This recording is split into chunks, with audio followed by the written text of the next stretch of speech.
scared, be scared, be scared, yeah, be scared, be scared, be scared, yeah. Alright, hello and what's up everybody? Welcome to another Fish Scale official interview. We got Mitch, the fucking hero with us. Yes, sir. Man, just starting off, just tell the people a little bit about yourself, where you from, and just all that type of stuff. I'm from Colorado originally. I grew up here. I lived here till I was 18. When I was 18, I moved to LA. I spent like 4.5 years in LA, and then I spent like 6 months in Orange County. But I like started making music when I was 17, 18, and it like wasn't really serious about it. And then I turned 20 and was just like, man, I don't have anything that like I give a shit about. And like I just got back into music. This kid I met was rapping that I was working with, and I was just like, fuck it, I'm gonna start rapping again. And I just got back into it, and it's been like full force since then. So I've just been full speed ahead since I was 20. But like, you know, I grew up here. I moved back like shit 8 months ago. So it's cool to be back. I'm ready to go somewhere else, but it's nice to be here while I'm here. Okay, hell yeah, hell yeah. So like, before we talk about music or anything like that, like kind of just go into like what like little Mitch was like what were you like growing up like as a kid, shit Bro, like that. I was a hellion. Like they put me on ADHD meds when I was like 8 years old. Like I was just fucking in and out. I got good grades, but like just a loud motherfucker. I'm a little rambunctious, and like I got in a lot of trouble growing up. So they put me on meds and put me in classes and whatnot, and therapy and blah blah blah. So I was a little bit of a train wreck growing up, but you know, nothing too out of the ordinary. But I never really felt like I fit in. That was always the theme. Is like everywhere I was, regardless of what age I was just like, you all seem like you have this thing figured out, and I don't get it. So that was kind of my theme growing up, and I still don't feel like I fit in. But now I know other people who also don't feel like they fit in. Right, hell yeah. So like, what inspired the move to LA when you were like first out of 18? Rehab. Okay. I had some issues with pills. I had some issues with alcohol that I needed to go get figured out. So I took a little hiatus from drinking and drugs, and it definitely did me some good. But obviously we're back to smoking weed, so you know, it is what it is. We all have our own path. But that was what brought me out there originally, and I just stayed. Like I fell in love with the culture. It was just a culture shock. Like you go from, you know, suburban Colorado to Los Angeles, like it's not the same thing, and it was just like this whole new world, and I was like, yo, this is crazy. Like, and now I'm hungry. Like I want to know what else is out there, you know what I mean? So it was kind of just like the universe giving me this opportunity I never even knew that I wanted. So I'm glad that it happened, but it was definitely some odd circumstances that got me to LA in the first place. Right. So you think that was like a better or like a worse environment, like for that type of thing? It was definitely better. There's a lot more culture available in LA, and like going from living in my parents' house to like rehab and then to living on my own in the span of like 6 months without really planning for it, like I had to grow up really quick. So like when I did that, it allowed me to have all these new opportunities to put into my music. Like if I'd have stayed here, I wouldn't have nearly as much shit to write about. Like my lifestyle in LA was fucking ridiculous, you know what I mean? It's a lot more docile here. So I'm definitely glad that I made that move, because I wouldn't have nearly as much material. Right. Okay, so talk about it. Like what was your lifestyle like? Just like talk about it like in a day in the life type thing. Man, shit was just crazy. We had like, I was just living with the homies. We just had like half naked chicks running around all the time. We were setting fireworks off in the house, like kicking doors open, screaming at 2 a.m., making music, playing Call of Duty, staying up like dude, we would have people over until like 6 in the morning, like 4 nights a week, and just like wild. And every night was just crazy. And now I'm in bed by like 11 p.m. some nights. You know what I mean? So right. It's a big difference from like me and the homie hollering across the hall while our chicks are hanging out in the kitchen, like smoking weed and bumping music, to like, oh, it's 8 p.m. Like I'm gonna smoke a blunt and go to bed. It's very different. So I miss the lifestyle from LA for sure. Yeah. So what brings you back to Colorado? My roommate got all strung out, and we had a falling out, and it just got into it was a situation that I was no longer interested in being a part of. And as much as I miss LA, like I'm glad I don't live there anymore. So I just needed to come home and reset. And headed to Vegas in a couple months, but I needed to just get out and reset because, you know, as much fun as the chaos is, like, it takes its toll. Right. Okay. So just going into music, like how would you describe your sound to someone that hasn't listened to you before? Bro, the way that I treat music is like it's the only place that I feel like myself. Like the only time I ever really feel like Mitch is when like I'm on stage or when I'm recording or when I'm making a beat, like, and that's like I just zone in and everything else doesn't matter, and I'm not worried about like my chick or my lack of a chick or like whether my homies like me or not or how much money I have in my bank account. It's just like me, and I get to be authentic and I get to talk about stuff that like I would never talk about. Like I'm not gonna sit here and tell you face to face about like all the hardships that I've been going through, but like I'm happy to put it on a record. You know what I mean? I'm happy to just let it out and vent it out. So like my sound is really just like the most authentic version of me, but recently it's been like extremely rock influenced. So there's like kind of been this shift with the culture with like Travis Barker working with a lot of artists, and it's like a pop punk sound that's getting blended into the rap music. And like I still spit a cold 16 on a boom bap verse any day of the week. Like that's not a problem, but I definitely would say my style has been going more towards like the rock side of things because I grew up on rock music. Okay. So like, what's like the first song people should look up right after they see this? When's this dropping? I don't know. Friday. I'm dropping a record on Monday. Okay. Which one? Swerving. Huh? Swerving. Oh yeah, I forgot about that one. Swerving. Go look up Swerving. That one goes really hard. It's the story of me and my roommate. Okay. Like in a nutshell. So. Oh yeah. That's dope. Yeah, that one goes really hard, and it's really cool because my little brother, who actually introduced me to the guys who run the studio, he produced the beat, and it's the first record that he's ever produced that got released, and we did like 13,000 in a month. So it was really cool for him to drop a record and have some like immediate feedback on it, and it did really well for my stats. So yeah, and that's definitely my new sound. Like that's definitely the direction that I've been going. I have some things that have dropped since that are a little off-brand, but that one's like that's Mitch the Hero for sure. Swervin's a good record to look up. Okay, dope. What's dropping Monday? No Love drops Monday with my boy Colin, LSA Genesis. That's the first record I produced that I didn't use like a drum loop on. Like I played all the drums in, and it slaps. It does. It slaps. Yeah, it's lit. Okay, so like recently I heard that you were like taking a break of music, like you took like a year-long break. Yeah. Yeah. So like, what was the reason for that?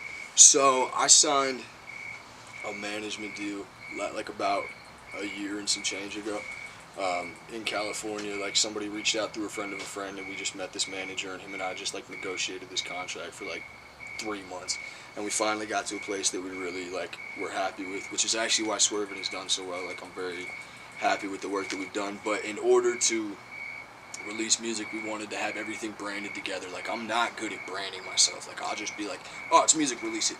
Right. And that's like, it's cool, but I'm never gonna get famous like that, you know what I mean? No one's ever gonna be able to be like, oh, that's Mitch the Hero for sure. So we decided to like go do a whole rebrand, and then we had setbacks with COVID, so we were supposed to drop this project like 8 months ago, and it just keeps getting pushed back, and finally I just hit the point where I was like, alright, it's been a year, fuck this, we're dropping music. So we still have a couple things we have to finish up, but like it was really just behind the scenes shit. Like we couldn't release it because we didn't have all of our resources ready, but now that we have things in place, we're starting to release music again and actually see tangible results.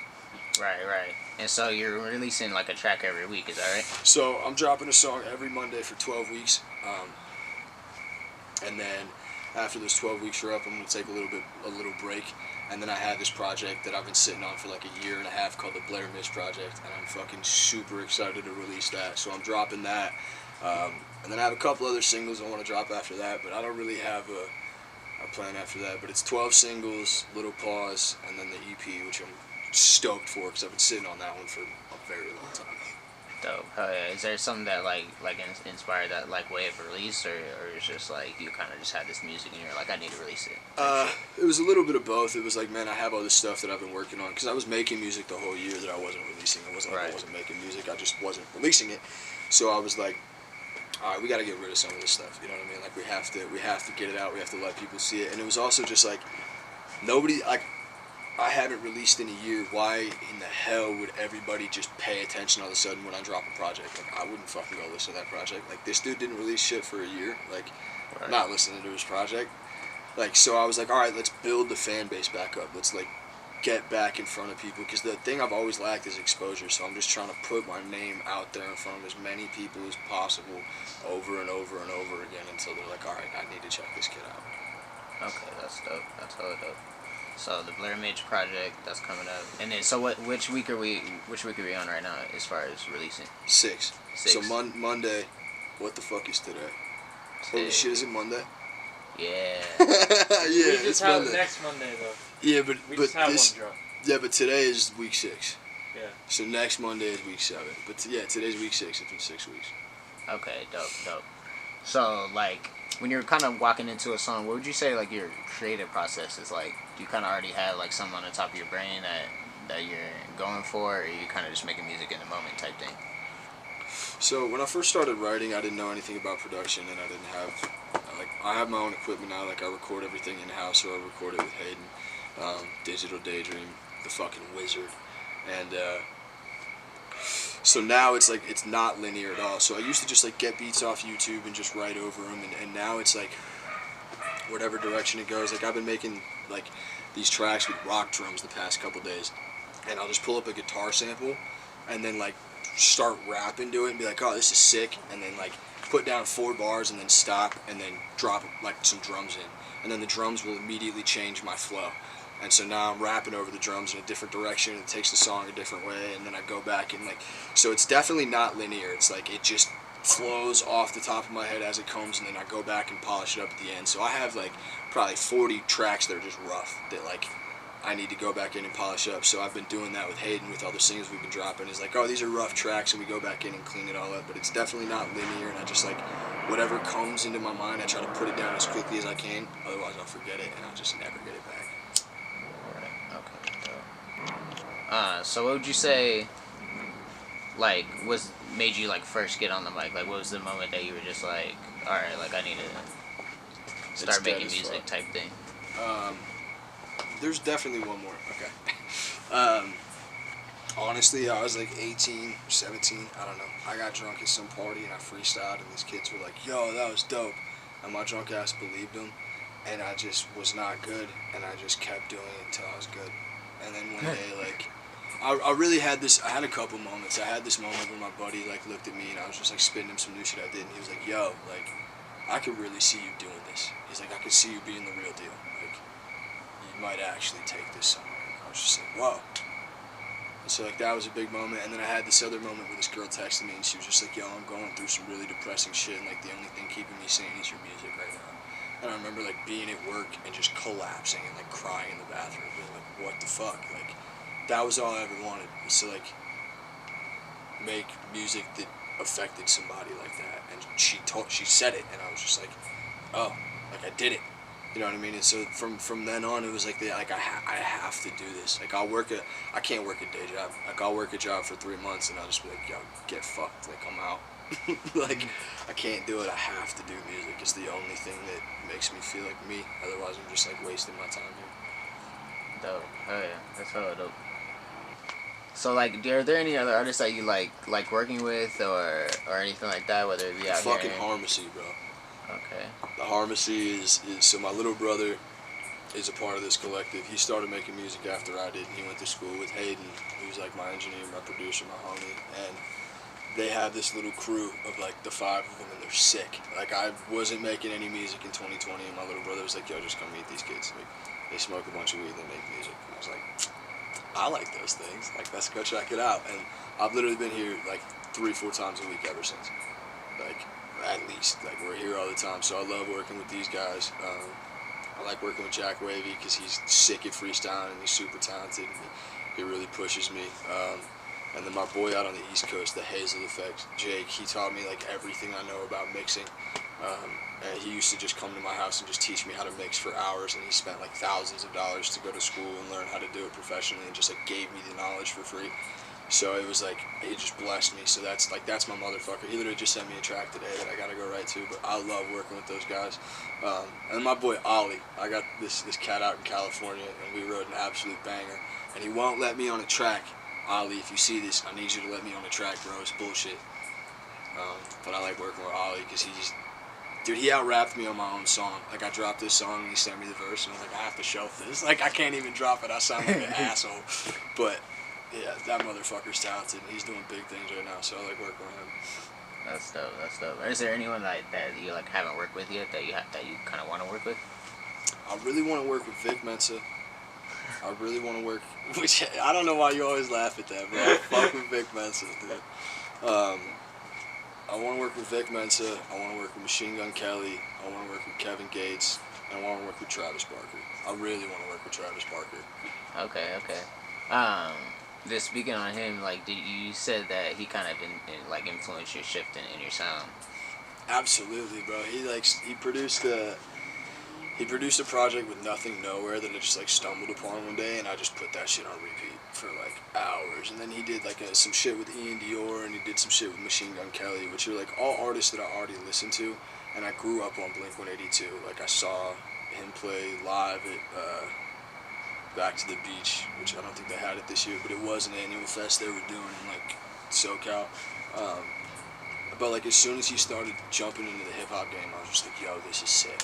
Like, this is the shit I want to make. Like, this is right up my alley. So anytime I see like Travis Barker, I'm like, yo, what the fuck is this? Like, I need to hear it. So I would really like to work with Travis Barker, and I've been straight jacking his like drum loops. Like, on my shit that I've been making recently, I just like pull a Travis Barker drum loop in and fucking replay it in and then change it up and make it my own. But like, I stay using his samples. I like the way his shit sounds a lot. Okay, oh yeah. So like, kind of, alright. So I was looking on your YouTube, and do you do like a what is it called, a Whiskey Chronicles or Whiskey Wednesdays? Something like that? Oh man, well, they're like, so bad, dude. Like, what inspired that? Like, so I moved back to California right after me and my like roommate, who was like my best friend in the world. We like fell out real bad. Then I moved back to Colorado. Like I said California, but I moved back to Colorado, and my boy's chick just left. And so he was all fucked up, and I was all fucked up, and I would just go hang out at his house. And we were just drinking whiskey all the time, and I wasn't releasing music because of the management deal, so I was like, I need to start releasing content. And we just started buying a random bottle of whiskey every Wednesday. And like, sometimes they're cool, and we just like hang out, and we take a couple shots, and we have a glass on the rocks, and it's a nice evening, and we go to bed, and it's fine. And then sometimes we end up at the park trying to fight each other and ripping each other's shirts off and passing out and calling for mom and stealing stop signs. And sometimes they get really, really fucking out of hand. And I'm really sick of them, but I promised myself that I would do 52 of them. okay, Because it's a for like year's a whole year. worth. I'm like 34 deep. And I get to the point I don't even edit them. I just sit down and I'm like, alright guys, we gotta do this in 9 minutes. We just take like 3 shots and drink a glass of whiskey in 9 minutes and hope that tomorrow doesn't suck. Okay, But yeah. it's just a random bottle of whiskey every Wednesday, and we get drunk and review it and act like assholes on the internet, because that's the only thing I'm really good at. That's dope as fuck. Like, what's been your favorite bottle so far? We had this shit. We got to be homies with the guys who run this liquor store because we were in there all the time, and they like used to hold bottles for us when they get special bottles, and we got this shit called Colonel Taylor. And it was a one of one. Is like, it Colonel Evan Taylor? Huh? Is it Evan Taylor? Nah, Colonel H. Taylor. Okay. Yeah. But, they make a bunch of other whiskeys, but they made this batch that was only one of one. It's like a small batch they just make it the one time. And it was so good. It was like a $60 bottle, but it was incredible. Like, it was so smooth. I really like bourbon whiskey. It was a bourbon whiskey. It was top notch. We haven't gotten anything. We had some things that were like close to it, but I still haven't had anything that topped it yet. That shit was fire. Okay, dope. So I used to bartend at a whiskey bar. Okay. So that's why I was like, okay, this is kind of dope because I know all these. What's your favorite whiskey? I like the. It's called a Lefroy. It's a Scotch. Okay, see, I don't like Scotch because it's smoky. Yeah, this Lefroy is super fucking smoky. Yeah, bro. dude, I hate smoky as shit. fuck. Oh no, I It's can't hella do it. peaty and smoky. And Oh like, no way, bro! Hard pass. I can't do that. I like yeah. my bourbon. I like my bourbon and my Jameson. All right. So I got just like some like rapid fire type questions just to like wrap it up type thing. Let's do it. So like when you were growing up, type shit, and you didn't like have too much food at home or anything like that. Like what was like your go-to Cinnamon snack? sugar toast. Damn, you're quick with it. Cinnamon sugar toast? Yeah. What the fuck is that? You just toast bread, put butter on it, and then a little bit of cinnamon, and a little bit of sugar.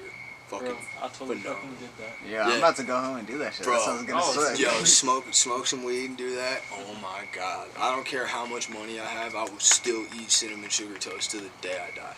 That's It's so good. bro. Hell yeah. So like this one's like a finish the question or finish the sentence type thing. So it's like Mitch is and Mitch was. A piece of shit. Okay. Mitch, wait, that's there's supposed to be two you are, answers. bro. I mean, it You could are. be two or it could be one. It's Mitch whatever is- you want to do. And was. A piece of shit, and Mitch was a piece of shit. Dude, I don't really have anything for that one. Okay. Hell I yeah. balked on that. I'm sorry. No, you're good. You're a piece of shit. Yeah, you're not wrong. From the man himself. Okay.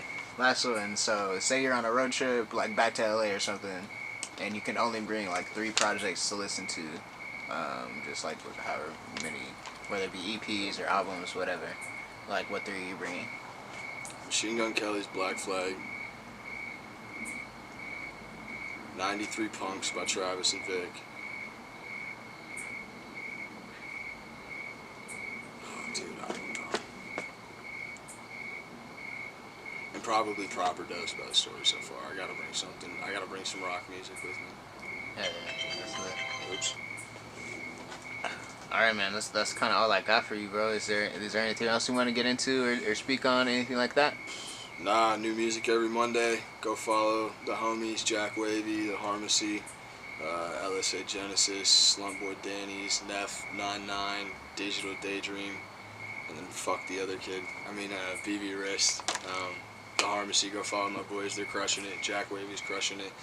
New music every Monday, and I appreciate you coming out, my man. Oh yeah, for sure. Every Monday. And then, do you have a release date for the Blair Mitch Project? Or Nah, no? it'll be less than 3 months after the last single. We're gonna keep it close. Hell yeah. And then, like, where can everyone like find your music and things like that? Bro, I'm on all streaming platforms: Spotify, Apple Music. I'm slow to get my shit on SoundCloud, but it does get there eventually. YouTube, pretty much. If you Google my shit, you can find something to listen to it. Hell Just Google Mitch the Hero. It's lit. And then you drop like all your socials and things like that. Bro, it's literally at Mitch the Hero on Hell yeah. everything. Just no caps, no space. Mitch the Hero. I had to pay some dude for that handle. It was a whole fucking thing. It took like 4 years to get it, but we got it. Damn. Okay. It's lit. All right. Well, I appreciate your time, man. This Word. was super dope. Thank you, bro. I appreciate it. Be scared.